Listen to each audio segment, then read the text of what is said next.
Bismillahirrahmanirrahim. Alhamdulillahirabbil alamin wassalatu wassalamu ala asyrafil anbiya'i wal mursalin sayyidina wa habibina Muhammadin wa ala alihi wa sahbihi ajma'in. Qala al-musannif al-imam al-habib al-allamah Ahmad bin Zain bin Alawi al-Habsyi rahimahullah ta'ala wa nafa'ana bi ulumih. Wa bil hadits niyyatul mu'min khairun min amalih, ay niyyatuhu min jumlati ta'atihi khairun min amalihi alladhi huwa aydan min jumlati ta'atihi, li'anna al-qalba huwa ar-ra'il matbu' wan niyyatu amaluhu. Wa bis sahih anna fil jasadi mudghah idza saluhat saluhal jasad. Wa qala Allah ta'ala la yanalallaha luhumuha wala dima'uha walakin yanaluhu at-taqwa minkum, ay li'anna at-taqwa amalul qalbi wa sifatuhu wan niyyatu ibaratun an mailil qalbi ilal khair wa iradatihi lah. Fa idza amila al-'abdu bi muqtada maili qalbihi ilal khair ta'akkada bihi al-khairu wa qawi. Wal maqsud bil haqiqah min a'malil jawarih taqwal qalbu ala iradatil khairat liyatafarraga an syahawatid dunya li dzikrillahi wa ma'rifatih. Wal amalu min ghairi niyyatin salihah la yufidu asla bal yadurru ma'an niyyatil fasidah. Wa qad sabaqa qawluhu sallallahu alaihi wasallam man hamma bi hasanatin falam ya'malha katabahallahu lahu hasanah ila akhir.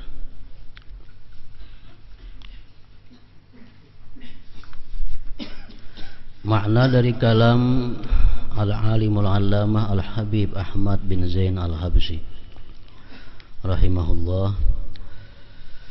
Rasulullah sallallahu alaihi wasallam bersabda, niyyatul mu'min khairun min amalihi. Niat seseorang mukmin lebih baik daripada amalnya. Hadis riwayat Tabarani. Maksud daripada hadis yang demikian tadi, niat seorang mukmin lebih baik daripada amalnya, maksudnya niatnya yang merupakan ibadah tersebut lebih baik daripada amalnya yang juga merupakan ibadah. Sebab hati adalah pemimpin yang ditaati dan niat adalah salah satu perbuatan hati. Jadi niat kita lebih afdal, lebih baik daripada amal. Kenapa? Karena niat ini adalah merupakan amal hati, merupakan perbuatan hati. Nah, sedangkan zikir, sedangkan baca Quran, sedangkan salawat dan amal-amal lain itu merupakan perbuatan jawarih, anggota-anggota tubuh. Sedangkan hati itu adalah pemimpin yang diikuti. Jadi apapun amal-amal yang dari hati itu lebih baik nilainya daripada amal yang berasal dari anggota-anggota zahir tubuh.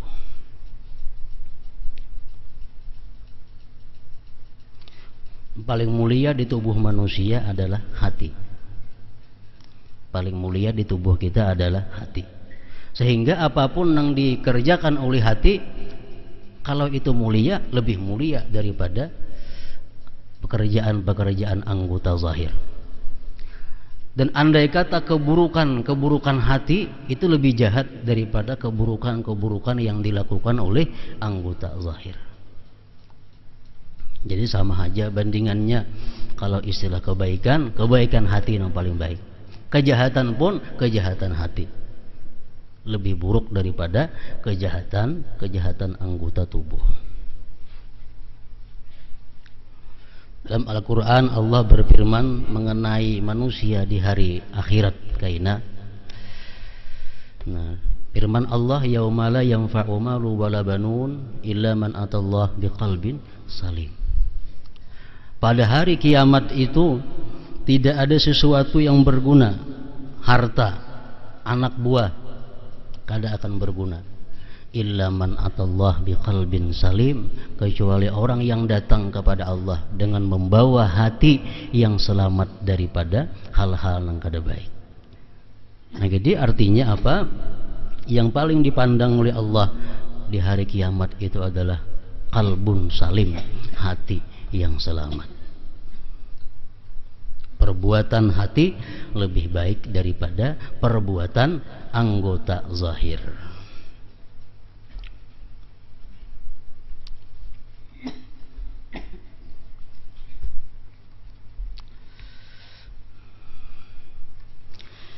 Maksudnya niatnya yang merupakan ibadah tersebut lebih baik dari amalnya yang juga merupakan ibadah. Sebab hati adalah pemimpin yang ditaati dan niat adalah salah satu perbuatan hati. Dalam sebuah hadis sahih, Rasulullah sallallahu alaihi wasallam bersabda, "Inna fil jasadi mudghatan idza saluhat saluhal jasadu." Sesungguhnya di dalam jasad tubuh manusia terdapat segumpal darah. Jika segumpal darah itu baik, maka menjadi baiklah seluruh jasad, seluruh hati. Lanjutnya Nabi kita bersabda, ala wahyal qalbu. Ketahuilah olehmu bahwa yang dimaksud dengan segumpal darah tadi adalah al-qalbu, hati. Kalau hatinya baik, otomatis seluruh tubuh ikut baik. Kalau hatinya sudah kada baik, otomatis seluruh tubuh kada baik. Orang nang hatinya baik, walaupun anggota tubuhnya sekilas kada baik, padahal itu di sisi Allah baik. Kenapa? Karena berasal dari hati yang baik. Membunuh orang itu sesuatu kejahatan yang sangat besar dosanya. Tapi kalau kita membunuh itu dengan hati yang baik, maka pembunuhan itu kada dikatakan satu kejahatan yang besar. Umpamanya orang hendak menganiaya kita, Di sini hati kita ada dua pilihan. Satu, mempertahankan diri, artinya menahani, mempertahankan diri. Yang kedua, membalas serangan musuh, serangan lawan. Nah, bila hati kita baik, hati kita cuma mempertahankan diri, jangan sampai dibunuh orang. Lalu lading kita ini, pisau kita ini mengenai tubuh orang itu, lalu orang itu mati, itu kada dikarenakan pembunuhan ngarannya. Kenapa? Karena kita dari hati nang hanya mempertahankan diri. Tapi kalau sudah kita punya hati hendak melukai jua lawan inya, hendak melukai jua lawan ini, mati lawannya karena pisau kita, itu disebut pembunuhan, termasuk dosa yang sangat besar. Jadi dari hati yang baik itu kadada keluar sesuatu perbuatan melainkan baik. Ini hadis Nabi, inna fil jasad mudghah idza saluhat saluhal jasad. Sesungguhnya di dalam jasad terdapat segumpal darah. Jika segumpal darah itu baik, maka menjadi baiklah seluruh jasad. Hadis riwayat Bukhari dan Muslim.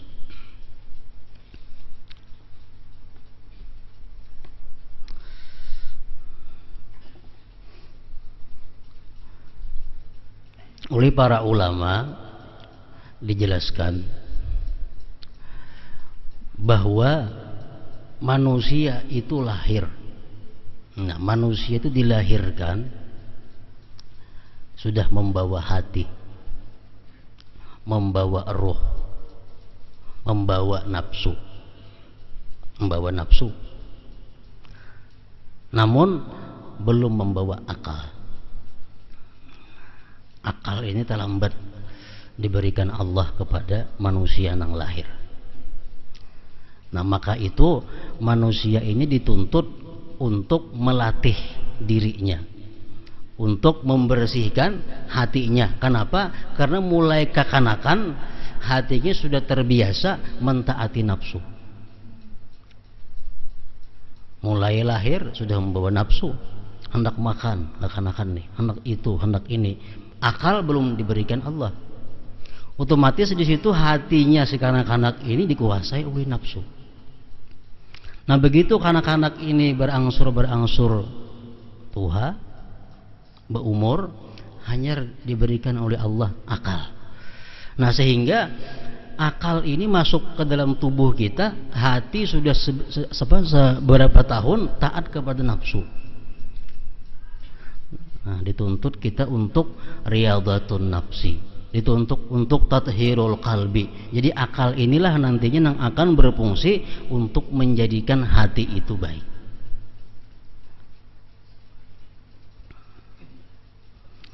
Ada manusia secara umum yang lahir langsung berakal, kecuali orang-orang tertentu. Nah jadi 7 tahun kita hidup itu masih dikuasai oleh hawa nafsu. Hati kita penuh dengan kehendak-kehendak nafsu. Nah untuk supaya hati ini terus menerus jangan sampai demikian, Allah berikan akal. Akal inilah yang selalu memberikan nasihat kepada hati kita agar menjadi baik. Idza saluhat saluhal jasad. Allah juga mewahyukan la yanalallaha luhumuha wala dima'uha walakin yanaluhu taqwa minkum.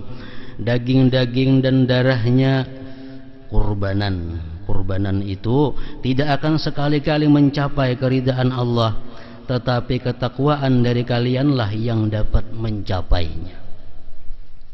Orang-orang jahiliyah dahulu mereka itu bila berkurban darah-darah unta, kambing itu mereka sapuakan ke Ka'bah.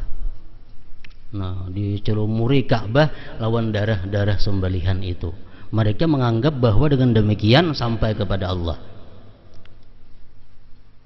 Lalu Allah menurunkan ayat menjerat Tuhan, darah dagingnya itu kada akan sampai kepada Allah. Walakin yanaluhu taqwa minkum, tetapi yang ketakwaan dari kalianlah yang dapat mencapainya.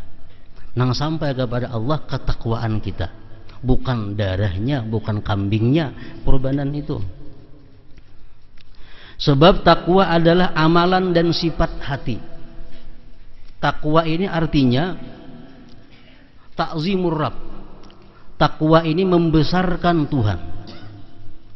Itu pengertian takwa. Takwa membesarkan Tuhan. Dari membesarkan Tuhan itu timbul satu imtisalul awamir wajtinabun nawahi. Lalu kita menjunjung perintahnya, menjauhi larangannya. Jadi takwa itu adalah sifat hati. Takwa andaknya di dalam hati, membesarkan Tuhan. Dari situ timbul menjunjung perintahnya, menjauhi larangannya. Nah jadi kalau kita berkurban, contohnya dalam ayat tadi, kita berkurban itu karena ta'zimur Rabb, karena membesarkan Allah, membesarkan Tuhan, itu yang sampai kepada Allah. Bukan darah yang dicelumuri Baitullah itu, bukan daging yang dibagi-bagikan kepada manusia itu ada. Yang sampai kepada Allah adalah takwanya itu, ta'zimur Rabb, membesarkan Tuhannya itu.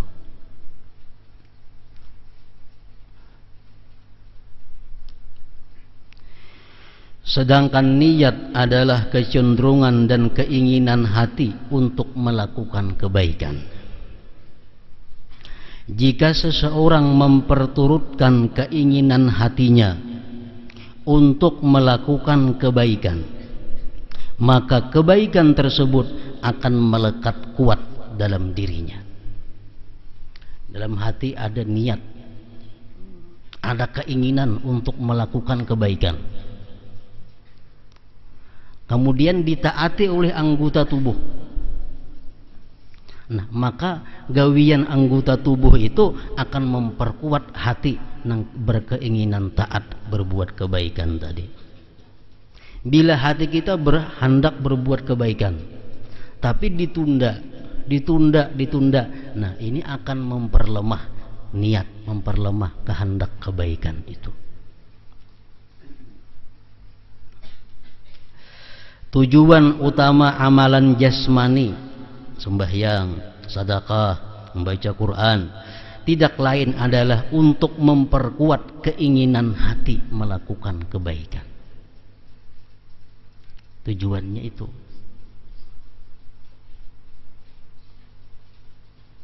Sehingga ia dapat bersih dari berbagai keinginan duniawi dan memusatkan perhatiannya untuk berzikir dan mengenal Allah.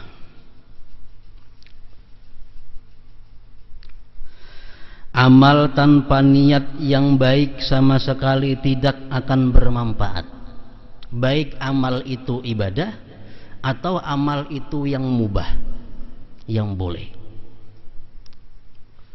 Kita makan kada disertai niat apa-apa. Nah, kada ada manfaatnya. Kada ada manfaatnya yang sampai ke akhirat maksudnya. Apalagi ibadah sembahyang tanpa niat yang baik kada akan diterima oleh Allah Subhanahu wa taala, tidak akan bermanfaat. Bahkan jika niatnya buruk, nah, walaupun itu ibadah, walaupun itu perbuatan mubah, tapi karena niatnya itu buruk, amal tersebut akan membahayakan pelakunya.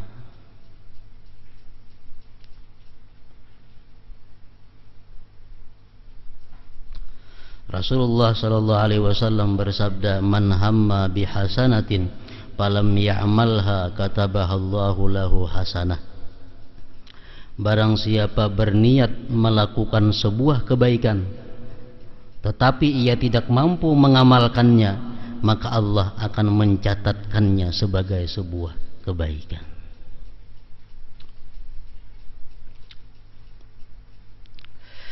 Banyak sedikitnya niat adalah tergantung pada kesungguhan seseorang dalam mencari kebaikan, keluasan ilmunya, dan usahanya untuk menghadirkan niat-niat yang baik.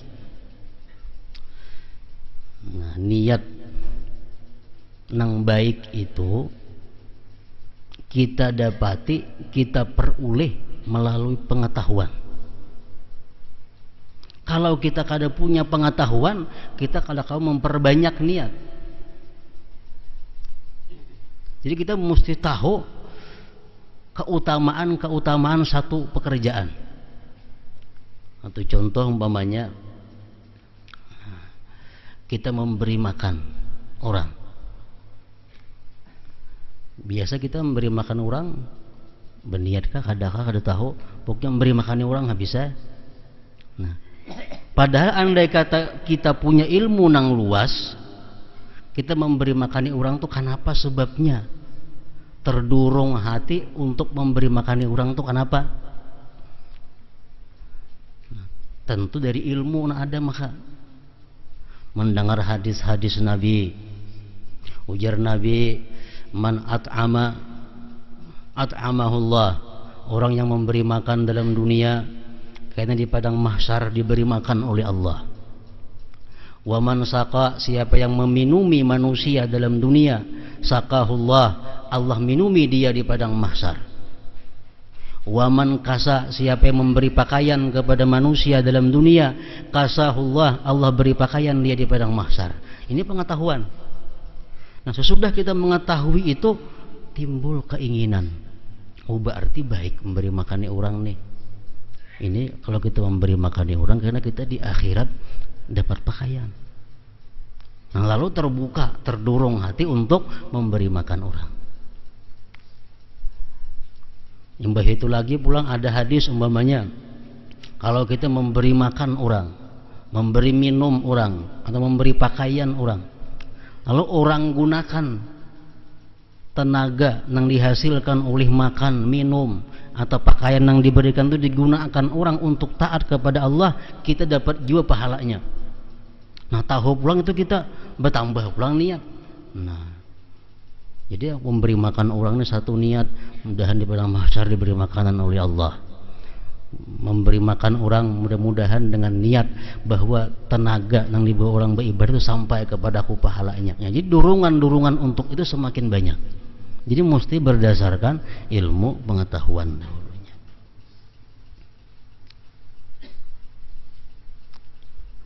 Banyak sedikitnya niat adalah tergantung pada kesungguhan seseorang di dalam mencari kebaikan, keluasan ilmunya, dan usahanya untuk menghadirkan niat-niat yang baik. Semakin banyak niat baik yang ditetapkan, maka sebuah amal akan menghasilkan pahala yang banyak dan berlipat ganda.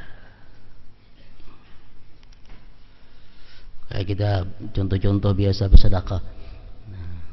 Sedekah 1.000 rupiah dengan niat mudah-mudahan pahalanya disampaikan Allah kepada kedua orang tua. Mudah-mudahan disampaikan Allah pahalanya kepada guru-guruku. Nah, berapa pahalanya? Pahala berbakti kepada orang tua dapat, pahala berbakti kepada guru-guru dapat. Padahal bersedekahnya cuma 1.000 rupiah. Karena ia tahu, sehingga bisa membuahkan niat-niat yang banyak. Membaca Quran. Kenapa hendak membaca Quran hati kita? Kenapa terdorong hati hendak membaca Quran? Satu, membaca Quran ini tujuannya adalah membaca kalam Allah. Nah, yang kedua, membaca Quran, mengikuti sunnahnya Rasulullah. Yang ketiga, mengetahui hukum-hukum Allah. Yang keempat, melihat langsung mukjizat Rasulullah. Macam-macam niatnya, sehingga dengan satu membaca Al-Quran, berapa pahala yang diraupnya, berapa pahala yang didapatnya. Salawat, membaca salawat. Kenapa kita membaca salawat? Satu, karena perintah Allah. Yang kedua, berbuat baik kepada Rasulullah. Yang ketiga, menyenangkan Rasulullah. Yang keempat, mengharapkan syafaat Rasulullah. Yang kelima, supaya di akhir kita dekat kedudukan dengan Rasulullah. Baca salawat sekali, nah, berapa buting dapat pahala yang diraupnya. Jadi niat itu banyak didapat melalui pengetahuan. Kada luas pengetahuan, kada kau membanyaki niat. Kada kau membanyaki niat. Maka sebuah amal akan menghasilkan pahala yang banyak dan berlipat ganda dengan banyaknya niat yang baik tadi.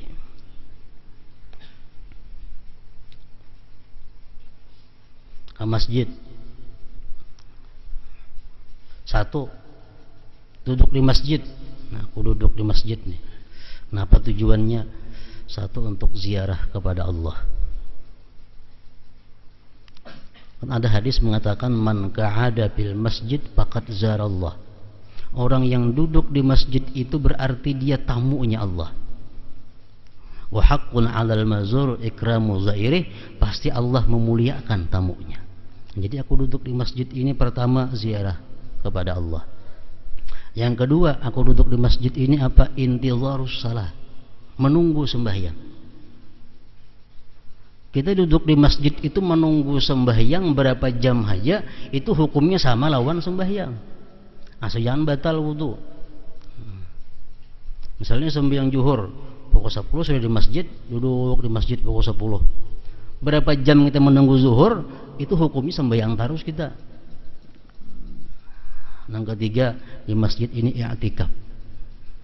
I'tikaf itu apa artinya? Menahan diri daripada berkata-kata nang kada baik, melihat nang kada baik, mendengar nang kada baik. I'tikaf. Nah, jadi sekali duduk di masjid, berapa niat nang inya temukan, seberapa itu pahala yang didapatkannya. Sah tidaknya sebuah amal dan berlipatnya pahala amal tergantung pada niat. Dengan ikhlas, amal menjadi sah, diterima oleh Allah. Dengan niat-niat yang baik, pahala amal jadi berlipat ganda. Akan tetapi niat tidak dapat merubah sebuah maksiat menjadi taat. Ada kawan. Niat tidak dapat merubah sebuah maksiat menjadi taat. Sebagai contoh, adalah seseorang yang menggibah orang lain dengan niat untuk menyenangkan hati pendengarnya.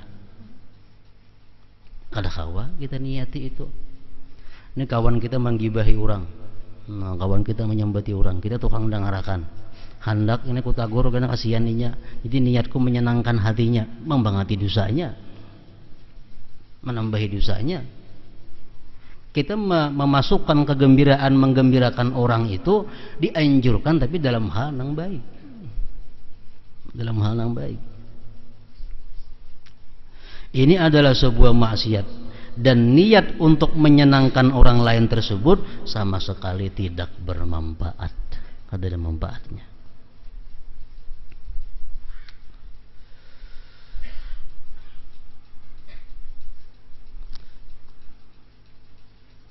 Mengambil harta-harta yang haram dengan tujuan hendak memberi makan orang adalah manfaatnya kada ada gunanya, bahkan menggenali dosanya. Dosanya apa?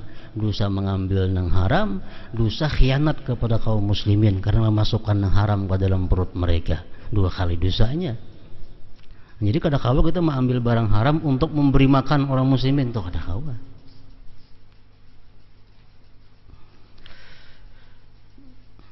Adapun hal-hal yang mubah yang dibolehkan menjadi amalan yang baik jika niatnya benar. Dalam sebuah hadis disebutkan, man tatayyaba lillah jaa yaumil qiyamah wa rihuhu atyabu min rihil misik.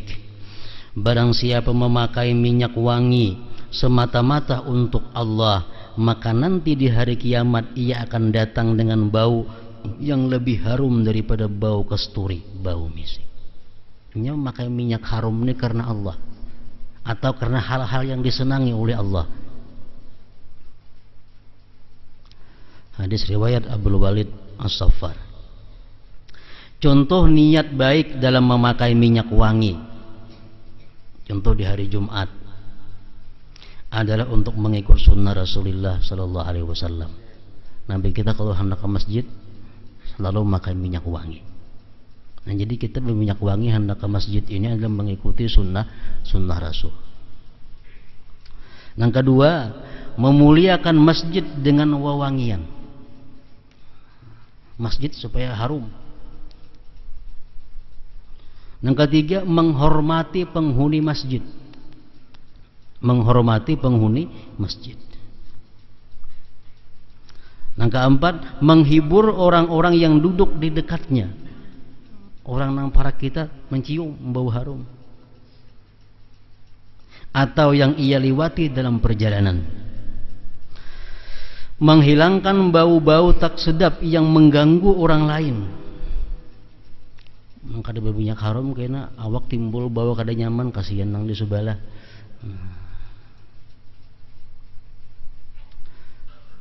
5 macam sudah niat berminyak haram. Yang keenam, dan untuk menutup kesempatan bagi orang lain untuk menggibahnya karena tubuhnya memiliki bau yang tidak sedap. Aku kena kada berminyak harum, awakku timbul bau kada nyaman, disambat orang, wah itu awak kada mandi saku, kada berminyak harum saku, timbul kena gibah. Nah, jadi menutup supaya orang jangan sampai menggibah satu ibadah.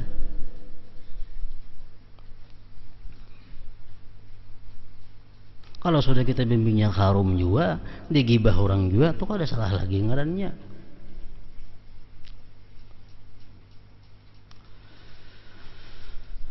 Di samping itu, memakai minyak wangi dapat pula diniatkan untuk memperkuat daya fikir,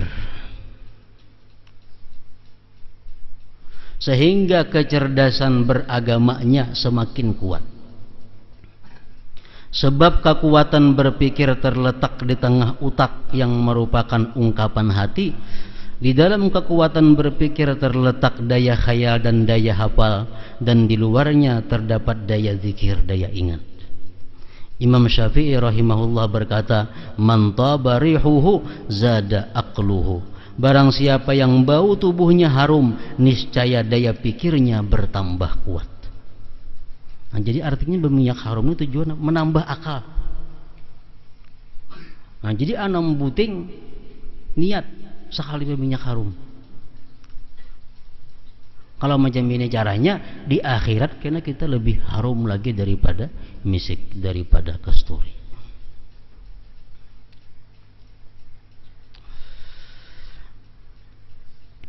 Berbagai niat baik di atas hanya dapat diperoleh oleh mereka yang hatinya lebih dikuasai oleh perdagangan akhirat daripada dunia, dan telah menjadikan akhirat sebagai perhatian pokoknya. Artinya apa? Niat-niat nang baik itu bisa didapat bagi orang-orang nang mencintai akhirat. Kalau orang itu masih mencintai dunia, maka dia kada akan bisa mendapatkan niat-niat nang baik itu. Kenapa? Karena pasti tujuannya adalah dunia.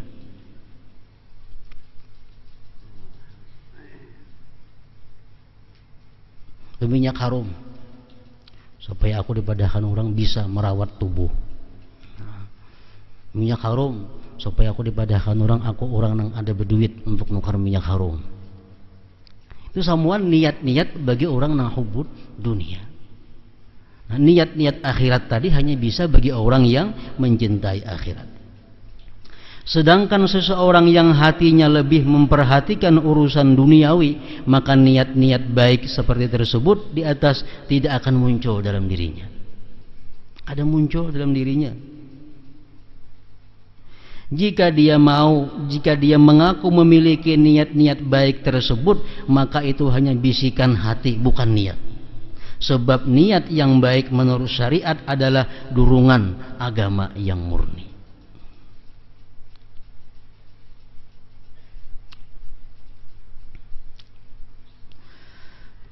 Seseorang yang miskin niat hendaknya berusaha untuk memperhatikan seluruh amal dan niatnya, serta mengawasi diri, memantau hatinya, sebagaimana hal ini telah dijelaskan oleh Said Abdullah bin Alawi Al-Haddad radhiyallahu anhu dalam bait syairnya, warakib wakhsha'i, serta mawas diri dan khusyuklah. Saat melaksanakan satu perintah atau meninggalkan sebuah larangan, hendaknya dia tetapkan niat yang baik. Sebab meninggalkan larangan juga sebuah amal.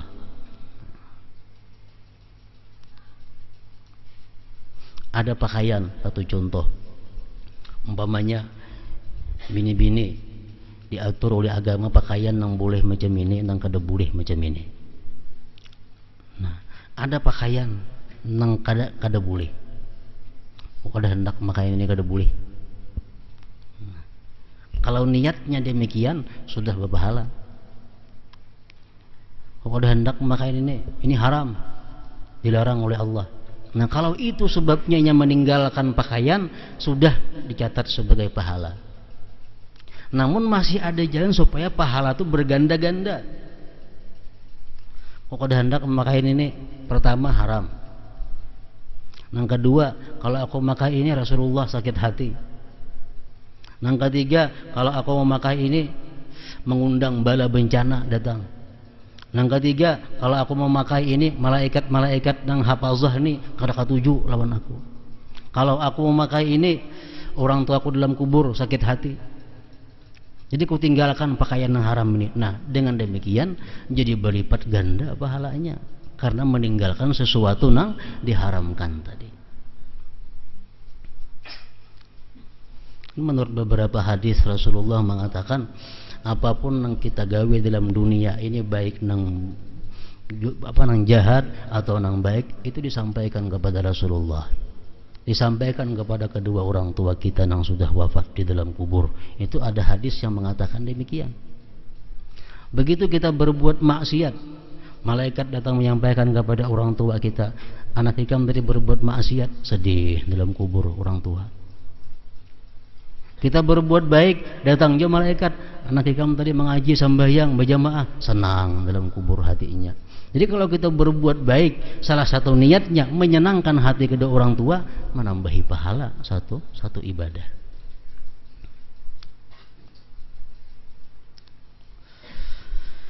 Sesungguhnya ajakan-ajakan nafsu amat tersembunyi. Oleh karena itu janganlah dia tertipu dengan berbagai kebaikan yang telah dikenal secara umum. Kita menyumbangkan harta, ini perlu waspada, hati-hati, karena di sini sangat sulit membedakan antara niat yang baik dengan bujukan hawa nafsu.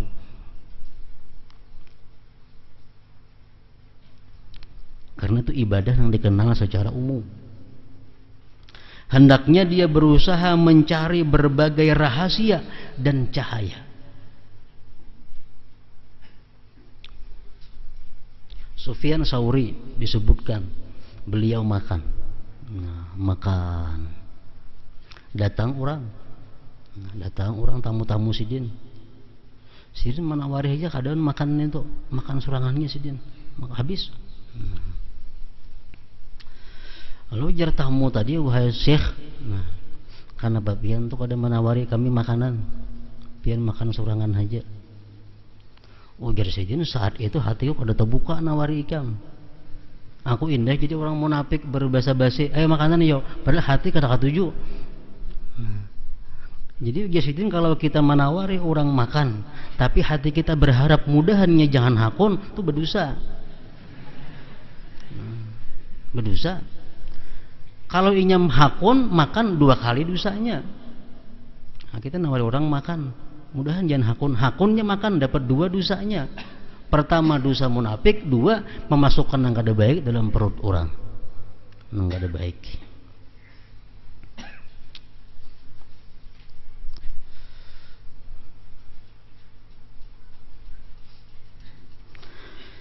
Hendaknya dia berusaha mencari berbagai rahasia dan cahaya.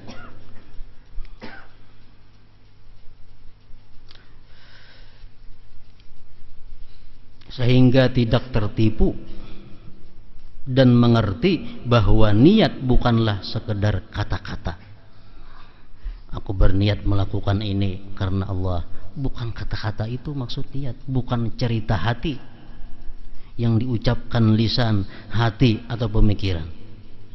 Sesungguhnya niat adalah dorongan kuat untuk mewujudkan tujuan yang ingin dicapai. Ini maksudnya niat ini. Nak ke pasar, umpamanya sajaku ke pasar untuk mencari rezeki yang halal, memberi makan di anak buah. Bukan itu niat. Itu artinya bisikan hati.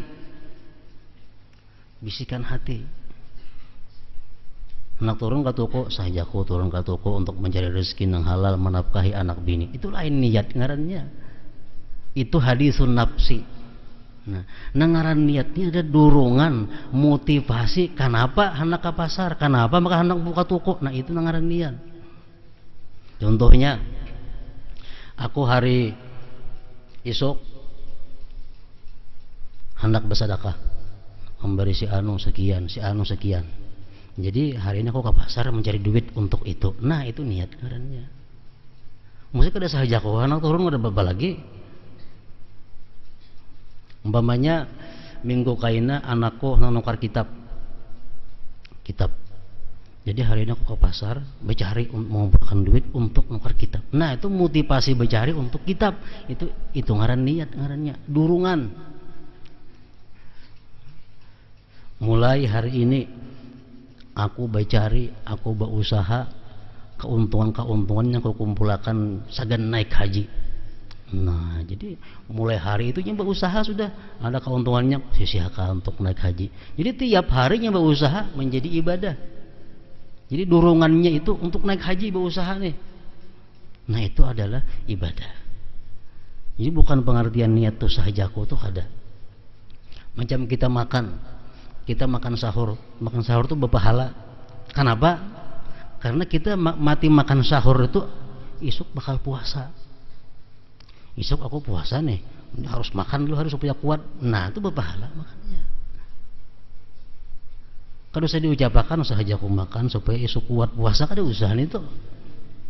Dorongan hati untuk makan itu sudah iya. Yang zuhur, ini hati nih, anak guring dulu nah. Soalnya malam ini hendak beramal. Jadi imbasuh harus guring. Nah, guringnya ini durungan hati guring kenapa? Menyiapkan diri untuk beribadah malam. Itu niat sudah ngarannya. Itu berpahala guringnya. Jadi bukan kata-kata, bukan hadisun nafsi, bukan hati bebandir kada. Maksud niat di sini adalah nang mendorong kita untuk melakukan sesuatu itu apa?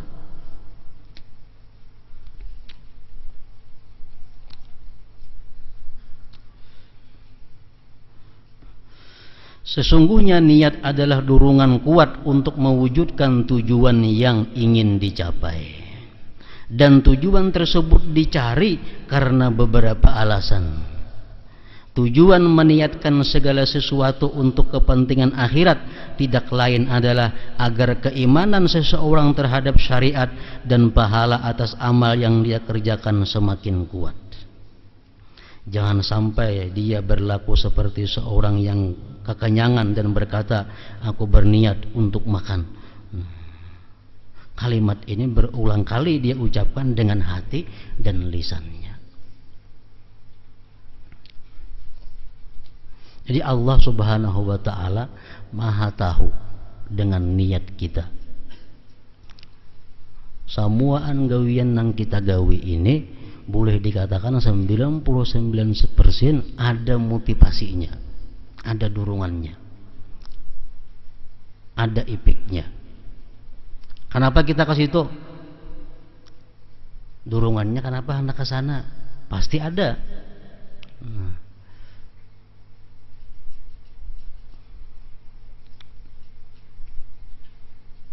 Jangan sampai dia berlaku seperti seseorang yang kekenyangan dan berkata, aku berniat untuk makan. Kalimat ini berulang kali dia ucapkan dengan hati dan lisan. Sebagian kaum salihin menunda suatu ketaatan karena belum memiliki niat yang baik. Daud At-Tai, seorang aulia Allah, didatangi oleh tamu-tamu ziarah. Datang tamu tadi, apa kabar? Ujar tamu, kami datang kemari hendak minta doa lawan pian. Nah, biasidin saat ini aku kada kawan doa akan igam. Kenapa? Aku belum punya niat yang baik. Aku belum punya niat yang baik. Kaum salihin menunda suatu ketaatan karena belum memiliki niat yang baik. Mereka berkata, jika Allah telah memberi kami niat yang baik, kami akan melakukannya. Taus rahimahullah tidak berbicara kecuali dengan niat yang baik. Satu hari seseorang datang menemuinya dan berkata, doakanlah aku nanti jika sudah kuperoleh niat baik. Jawabnya,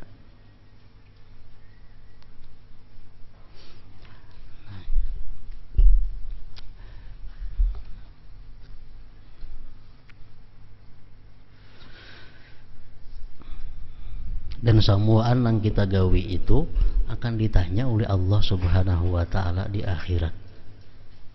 Itu pasti ditanya. Sampai-sampai kita ditanya tentang calak mata. Untuk apa bicalak mata? Untuk apa makai itu? Untuk apa makai ini? Jadi samuaan yang kita gawi itu akan ditanya oleh Allah Subhanahu wa ta'ala niat kita apa?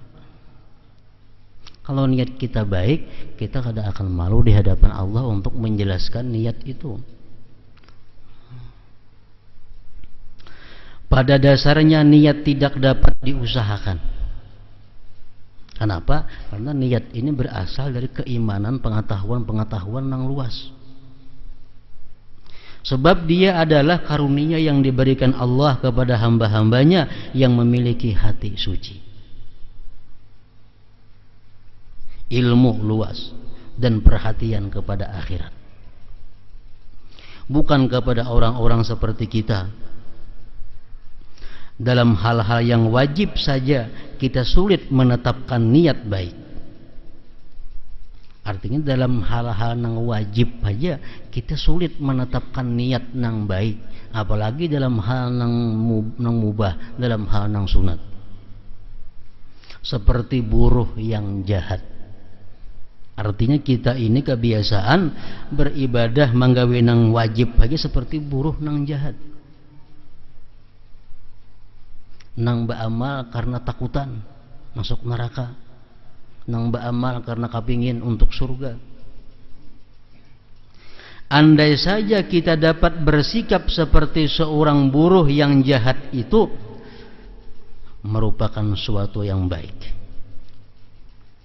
Makanya kawan tuh kita beribadah yang macam buruh aja, beribadah mengharapkan pahala, meninggalkan yang haram, takutan neraka. Jangan kalau kayak itu aja sudah baik. Sebab seseorang yang menginginkan surga dan takut kepada neraka telah menjawab seruan iman kepada balasan akhirat. Itu sudah baik. Seseorang yang memiliki sifat demikian telah memperoleh kebaikan yang baik, meskipun kedudukannya di bawah orang yang beramal hanya karena ingin mengagungkan dan memuliakan perintah Allah. Kalau kita beribadah, kenapa kita gawe ini? Untuk mengagungkan Allah.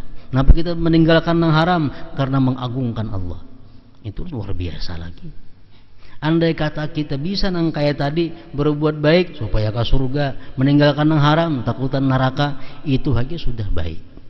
Itu sama ibadah seorang buruh. Buruh itu beribadah, apa tujuannya? Supaya dapat duit. Buruh begawi lawan perusahaan supaya apa? Supaya dapat duit. Nah, kalau kita beribadah kepada Allah supaya dapat surga, sama lawan buruh, itu sudah baik.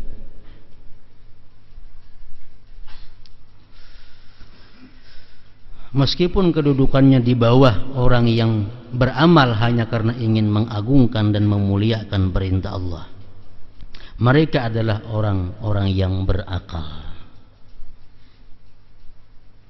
yang beribadah mengagungkan Allah. Itu orang-orang yang berakal. Sedangkan sebagian besar penghuni surga adalah orang-orang yang bodoh. Siapa yang bodoh? Yaitu yang beramal karena mengharapkan surga dan takut kepada neraka.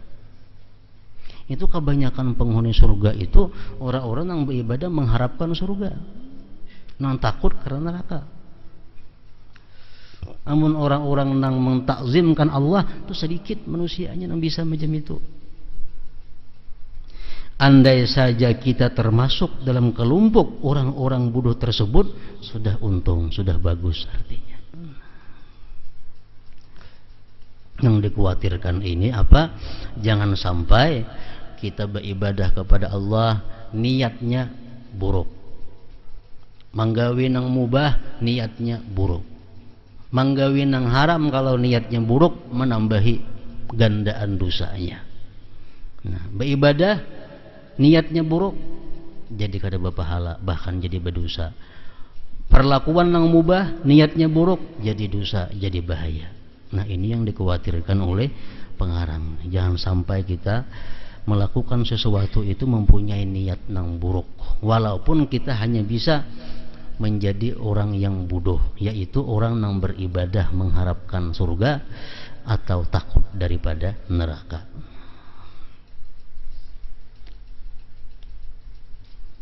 Kenapa bersedekah? Supaya ke surga. Artinya dorongan hati bersedekah itu untuk dapat surga. Karena dia mendengar hadis orang bersedekah itu adalah ahli surga, kepinginnya supaya ke surga bersedekah. Nah, ini orang bodoh, itu pun sudah baik artinya. Itu sudah baik. Kenapa kada hakun riba? Karena jarinya ada mengatakan riba itu masuk neraka. Aku udah wani masuk neraka, jadi aku kada hakun riba. Nah, ini sudah sepaling rendah niat. Itu pun sudah baik dibanding dengan niat-niat yang buruk tadi. Nah, selanjutnya Sayyid Abdullah bin Alawi Al-Haddad radhiyallahu anhu menganjurkan kita untuk mengawasi diri dan khusyuk kepada Allah Subhanahu wa taala.